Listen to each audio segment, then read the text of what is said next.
రాహుల్ మాయలో పడి పెళ్లి చేసుకుని ఇంటికి తీసుకువచ్చిన జోష్న అసలు ఇదంతా ఎలా జరిగిందనేది వీడియోని స్కిప్ చేయకుండా చివరి వరకు చూడండి.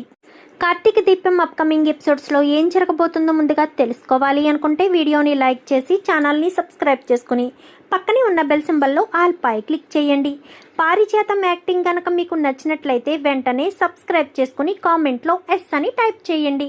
మొత్తం మీద చూసుకున్నట్లయితే గనక ఇంకా పారిజాతానికి దీపే తన సొంత మనవరాలు అన్న విషయం దాసు కార్తీక్ బాగా ఎక్కించడంతో అది బాగా పనికొస్తుంది. జోష్నను అనగతొక్కాలని, దీపా కార్తీకులని ఎప్పుడూ కలిపే ఉంచాలని పారిజాతం పదే పదే అనుకుంటుంది. ఆ ప్రయత్నంలోని భాగంగానే జోష్నకు వేరే వాడితో పెళ్లి చేసి పంపించేస్తే తన సొంత మనవరాలైన దీప సంతోషంగా ఉంటుందని పారిజాతం కార్తీక్తో కలిసి ప్లాన్లు వేసి మొత్తానికైతే జోష్న కార్తీక్నే పెళ్లి చేసుకుంటాను అన్న విధంగా బయటికి తన నోటి వంట ఆ నిజాన్ని బయట పెట్టేటట్టుగా మొత్తానికైతే ప్లాన్ చేస్తారు. కార్తీక్ ప్లాన్ చేస్తే అందులో ఓడిపోవడం అంటూ ఉండదు కదా. ఇంకా విషయం బయటికి రావడంతో ఒక పక్క దీప మరొక పక్క సుమిత్ర ఇద్దరు చెంపల వాయిగొట్టేసరికి ఇంకా జోష్న ఇరుక్కుపోయాన్రా భగవంతుడా అని అనుకుంటుంది. ఇంకా సుమిత్రకైతే చాలా కోపం వస్తుంది. ఏమండి, దీనికి ఇలాగే పిచ్చి పడుతుంది. కార్తీక్ని పెళ్లి చేసుకుంటానని చెప్పడం ఏంటి? కార్తీక్కి దీపకు పెళ్లి జరిగిపోయింది కదా, వాళ్ళిద్దరినీ విడదీయడం ఎలా సాధ్యమవుతుంది? నా కూతురు వాడిని ప్రేమించింది కదా అని వాడి పెళ్ళం మెడలో ఉన్న మంగళసూత్రాన్ని తీసుకొచ్చి నా కూతురు మెడలో కట్టించేంత మూర్ఖురాలనైతే నేను కాదు. జోష్నకు పంతులు గారు చెప్పినట్టుగానే ఒక నెలలోనే పెళ్లి సంబంధం చూసి పెళ్లి చేసేద్దామండి. దీన్ని ఇంకా ఎక్కువ రోజులు ఇంట్లో ఉంచుకోవడం అంత మంచిది కాదు. లేదంటే దీనికి పిచ్చి పిచ్చి ఆలోచనలు, పిచ్చి పిచ్చి ఆశలు కలుగుతాయి అని చెప్పి ఇంకా సుమిత్ర కాస్త చెప్తుంది. జోష్నకు చాలా కోపం వస్తుంది. పారిజాతం దగ్గరికి వెళ్ళి నువ్వే కదా ఇదంతా ప్లాన్ చేసావా అనగానే మరి కాదా, కార్తీక్ని పెళ్లి చేసుకుంటానని అనడమేంటే? నువ్వు మంచిగా వేరే వాడిని పెళ్లి చేసుకుని ఇంటి నుంచి వెళ్తే హ్యాపీగా ఉండొచ్చు. అది నీకు అర్థం కావట్లేదు. పోయి సెకండ్ హ్యాండ్ని చేసుకోవడానికి సిగ్గనిపించట్లేదా అంటూ ఇంకా పారిజాతం తన స్టైల్లో వార్నింగ్ ఇచ్చేసరికి ఎవరిని వదిలిపెట్టను అంటూ జోష్న చాలా కోపంగా బయటికి వెళ్ళిపోయి ఇంకా ఒక పార్కులో కూర్చుని ఉంటుంది. అదే సమయానికి అక్కడికి రాహుల్ వస్తాడు. నిజానికి రాహుల్ ఎవరో కాదు, కార్తీక్ ఫ్రెండే. కావాలనే కార్తీకే రాహుల్ని దించుతాడు. దించి జోష్న మైండ్ ఎలా ఉందో, తన మనస్తత్వం ఎలా ఉందో అంతా కూడా కార్తీకు రాహుల్కి వివరించి చెప్తాడు. తను చాలా మంచిది, తనను పెళ్లి చేసుకుంటే నీ లైఫ్ సెటిల్ అవుతుంది అని చెప్తాడు. అంటే రాహుల్ మంచివాడే, కానీ వాడు కొంచెం అంటే తను స్థాయి కొంచెం తక్కువ. జోష్న వాళ్ళంతా గొప్పవాడైతే కాదు, ఆస్తిపరుడైతే కాదు, కానీ తను మాత్రం చాలా ప్రాక్టికల్గా ఉండే మనిషి. కార్తీక్ మొత్తం విషయం అంతా కూడా చెప్తాడు రాహుల్కి. చెప్పేసరికి సరే నేను చూస్తాను అని చెప్పి రాహుల్ అయితే చెప్తాడు. ఆ రకంగానే జోష్నకు పదే పదే రాహుల్ దగ్గర అవ్వడం, రాహుల్కి అంటే జోష్న మైండ్ అంతా కూడా కార్తీక్ వివరించి చెప్పడంతో రాహుల్ జోష్న మైండ్కి తగ్గట్టుగానే తన మైండ్నంతా కూడా జోష్న మైండ్కి మనస్తత్వానికి తగ్గట్టుగా తనని మైమరిపించేటట్టుగా, అంటే జోష్న తన మాయలో పడేటట్టుగా రాహుల్ ప్రతి క్షణం జోష్నకు ఎదురుపడుతూ జోష్ననే కార్తీక్ మాయలోంచి బయటకు వచ్చి రాహుల్తో తను ఎలా మూవ్ అవ్వాలి, ఎలా ఉండాలి, పదే పదే రాహుల్ చేసే ప్రతి పని కూడా జోష్నకు గుర్తొచ్చేటట్టుగా చేస్తూ ఉంటాడు రాహుల్. అయితే రాహుల్ ప్రవర్తన పూర్తిగా భిన్నంగా మారిపోతుంది.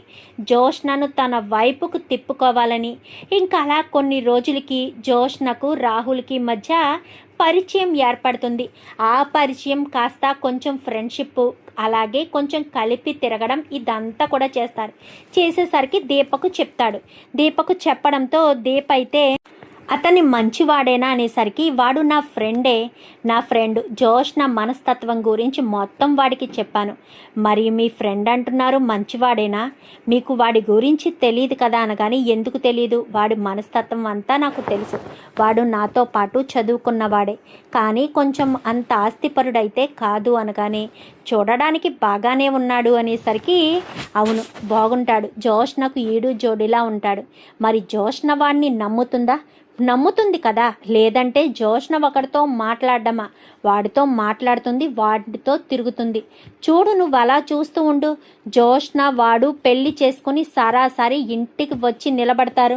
నువ్వు అలా చూస్తూ ఉండు, నెల రోజులు గడువుతో వాళ్ళిద్దరూ పెళ్లి చేసుకుంటారు అంటూ చెప్పేసేసరికి, అవునా నిజంగానా అని చెప్పాను. కానీ నిజంగా, అప్పుడు ఇంకా నీకు ఏ ఇబ్బంది ఉండదని కార్తీక్ అయితే చెప్తాడు. చెప్పేసేసరికి ఇంకా వీడు రోజు రోజుకి వాడితో మాట్లాడుతూ, ఎలా ఉంది జోష్న మనస్తత్వం, నీకు నచ్చిందా, జోష్న నీకు నచ్చిందా, కొంచెం పొగరుందిరా కానీ పర్వాలేదు తగ్గించచ్చు, అమ్మాయి మంచిదే, మనస్తత్వం మంచిదే, కానీ ఏదైనా కావాలి అనుకుంటే నాకే సొంతం కావాలి అనుకునే మనస్తత్వం రా. ఎందుకంటే నేను ఆల్రెడీ బొమ్మ విషయంలో తనని నేను కలిశాను కదా, అప్పుడు తన మనస్తత్వం ఏంటో నాకు బాగా తెలిసింది.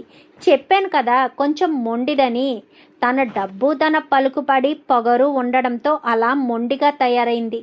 ఇంట్లో ఒక తుండేదిలే పారు అని వాళ్ళ నానమ్మ, తన పెంపకం వల్లే కొంచెం అలా తయారైందనుకో, నేను మొత్తం సెట్ చేస్తాను కదా, నా మాయలో పడినట్టుంది అనగానే, చెప్పాను కదా నీ మాయలో పడని వాళ్ళంటూ ఎవరూ లేరని. ఏదో రకంగా నువ్వు జోష్నను పెళ్లి చేసుకుంటే చాలు అనగానే, అదే ప్రపోజల్ తీసుకొద్దామనుకుంటున్నాను. రేపు కానీ ఎల్లుండి కానీ నా బర్త్డే అని చెప్పి ప్రపోజల్ తీసుకొస్తాను. జోష్నను పెళ్లి చేసుకుని సడన్గా మీ ఇంటికి, అదే మీ అత్త వాళ్ళ ఇంటికి జోష్న మెడలో దండలు వేసుకొని ఇద్దరం ఇంటి ముందు నిలబడతాము అనేసరికి, ఆ రోజు ఎప్పుడు వస్తుందా అని మా అత్త ఎప్పటి నుంచో ఎదురు చూస్తూ ఉంది. నీ ఇష్టం, నువ్వు ఏం చేస్తావో, జోష్న మెడలో తాళైతే కట్టు అనగాని, నేను చూసుకుంటాను కదరా అని చెప్పి ఇంకా రాహుల్ కార్తీక్ ఇద్దరు మాట్లాడుకుంటారు. మాట్లాడుకున్న తర్వాత జోష్న ఫోన్ చేస్తుంది అని చెప్పి కార్తీక్ ఫోన్ పెట్టేస్తాడు. పెట్టేసేయడంతో, చెప్పు జోష్న అని చెప్పాను కానీ, ఎక్కడున్నావు రాహుల్ అనగానే, నేను బయట ఉన్నాననేసరికి, బయటికి వెళ్దాం వస్తావా అనగానే, ఎక్కడికి రావాలి అనేసరికి, నువ్వు పలానా చోట వెయిట్ చేయి, ఈ లోపు నేను అక్కడికి వస్తాననేసరికి వాడు అక్కడ వెయిట్ చేస్తాడు. తనకు తెలుసు రాహుల్కి డబ్బు లేదని, జోష్నే ఎక్కడికి వెళ్ళినా జోష్నే పెట్టుకోవడం, జోష్నే తిప్పడం చేస్తూ ఉంటుంది. రాహుల్ మంచివాడే, నిజాయితీపరుడే, జోష్నను మాయ చేయడం కోసం ఆ రకంగా ఉంటారు. ఎందుకంటే కార్తీక్ మాయలోంచి జోష్న రాహుల్ని ప్రేమించాలి అన్న ఉద్దేశంతో కార్తీక్ డబల్ గేమ్ ఆడి మరీ జోష్నను రాహుల్ మాయలో పడేయమని చెప్తాడు. ఇంకా రాహుల్ వెళ్తూ ఉండగానే, నీతో ఒక విషయం గురించి మాట్లాడాలి అనగానే, నేను నీతో ఒక విషయం గురించి మాట్లాడాలి అని చెప్తుంది జోష్న. ఎందుకంటే ఇంట్లో పెళ్ళెప్పుడు చేసుకుంటావు, ఇంకా నెల రోజుల గడువుకి 15 రోజులు మాత్రమే ఉంది, పెళ్లి సంబంధాలు చూస్తానంటే వద్దు అంటున్నావు, చెప్పు ఎప్పుడు పెళ్లి చేసుకుంటావు అంటూ ఇంట్లో ప్రెజర్ పెట్టేసరికి, ఆ ప్రెజర్ తట్టుకోలేకే రాహుల్కి ఫోన్ చేస్తుంది జోష్న. అదే విషయం గుర్తు తెచ్చుకుని, నేను నీతో ప్రశాంతంగా మాట్లాడాలి అనగానే, సరే ఎక్కడైనా ఆపు అనేసరికి ఒక ఐస్ క్రీమ్ పార్లర్ దగ్గర ఇద్దరు ఆగుతారు. ఆగిన తర్వాత, మనం పెళ్లి చేసుకుందామా అని చెప్పి జోష్న అడుగుతుంది. ఇంకా రాహుల్ అయితే, నేను అదే మాట్లాడాలి అనుకుంటున్నాను, మనం పెళ్లి చేసుకుందామా అని అడుగుదామని అనుకుంటున్నాను అనగాని, ఎప్పుడు ఎక్కడ నీ ఇష్టం, గుడిలో అయినా సరే పెళ్లి చేసుకుందామని చెప్పనేసరికి, గుడిలోనా, మీ ఇంట్లో వాళ్ళు ఒప్పుకోరా, మా ఇంట్లో వాళ్ళు ఒప్పుకుంటారో ఒప్పుకోరా అనేది తర్వాత విషయం, కానీ నేను పెళ్లి చేసుకొని ఇంట్లోకి తీసుకువెళ్ళాలనుకుంటున్నాను, నేను ప్రేమిస్తున్నాను అంటే వాళ్ళు వెనక ముందు ఆలోచిస్తారేమో, ఆ ఉద్దేశంతోనే వెంటనే మనం పెళ్లి చేసుకుందాము అని అంటున్నాను అనగాని, మరి పెళ్లి చేసుకున్న తర్వాత మీ వాళ్ళు ఒప్పుకోకపోతే? ఖచ్చితంగా ఒప్పుకుంటారు, ఇప్పుడు నా పెళ్ళి జరగడమే వాళ్ళకి ముఖ్యం, అలాంటప్పుడు నన్నే తీసుకువెళ్ళి పెళ్లి చేసుకుంటాను అని చెప్పొచ్చు కదా, నువ్వు పెళ్లి చేసుకోవడమే వాళ్ళకి ఇంపార్టెంట్ అయినప్పుడు నన్ను తీసుకువెళ్ళి పెళ్లి చేసుకుంటానంటే వాళ్ళెందుకు వద్దంటారు అనగానే, అదంతా కాదు, ఇప్పుడు మనం రేపు పెళ్లి చేసుకుందాం, గుడిలో చేసుకుని ఇంటికి వెళ్దాం అనేసరికి ఒక్కగానొక్క కూతురువి నువ్వు, ఆ ఇంటి వారసురాలివి, అందరి ముందు పెళ్లి చేసుకోవాలి అని వాళ్ళంతా అనుకుంటే నువ్వు ఇలా గుడిలో పెళ్లి చేసుకుందామంటున్నావేంటి? తర్వాత వాళ్ళు రిసెప్షన్ ఏర్పాటు చేస్తారు, ముందైతే మనిద్దరం పెళ్లి చేసుకుందామని చెప్పి ఇంకా రాహుల్ ఎక్కడ మిస్ అయిపోతాడో అనేమన్న భయంతో జోష్న అలా అనేసరికి సరే సరే కూల్ రేపు కదా చేసుకుందామని చెప్పి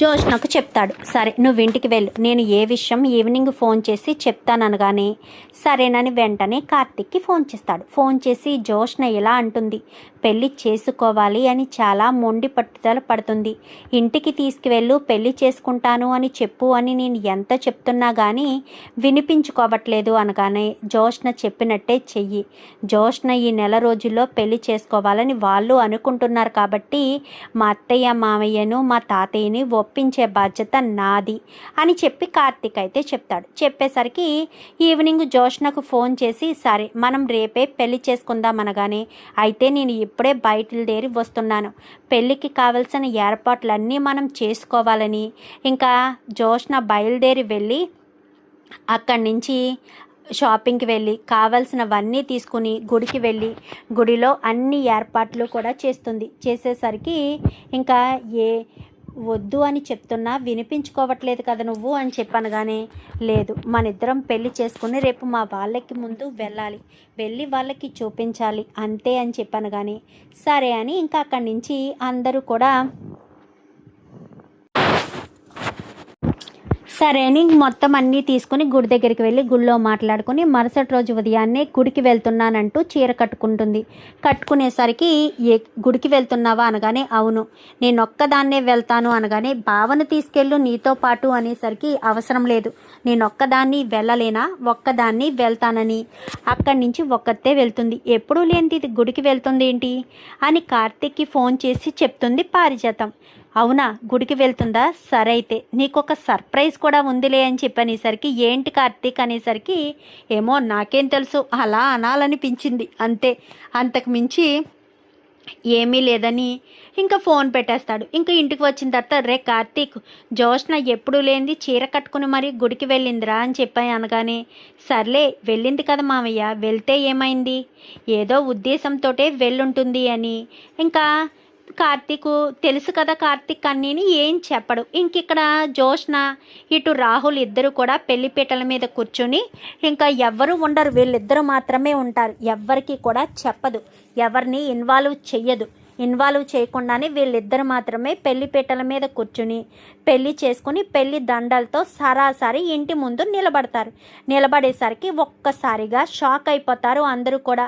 ఇదేంటి జోష్న పెళ్లి చేసుకుని రావడం నిజమా కళ అని అందరూ షాక్ అయిపోయి చూస్తూ ఉంటారు. మరి ఇప్పుడు ఇంట్లో వాళ్ళు ఏం నిర్ణయం తీసుకుంటారు, జోష్న ఇలాగే రాహుల్ పెళ్లిని వాళ్ళు యాక్సెప్ట్ చేస్తారా, చూద్దాం మరి రాబోయే ఎపిసోడ్స్లో ఏం జరుగుతుందో.